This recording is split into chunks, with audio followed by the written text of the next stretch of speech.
Hi, hello guys, welcome to this channel. This video I will show you how to check your Zoom license plan of your account. So here you have to log on to your Zoom on browser and then click my account, and then you can find any on the left tab here anything like just like this account management.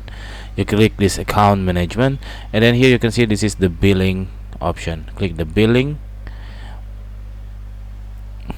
just wait,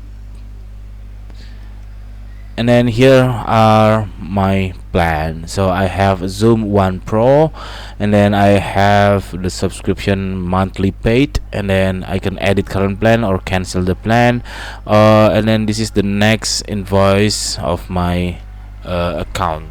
So I will charge around about $15 every 14th of the calendar of date. Okay, that's it. This simple tutorial how to check your Zoom plan. And then if you think this content is helpful for you, please subscribe our channel. Thank you for watching.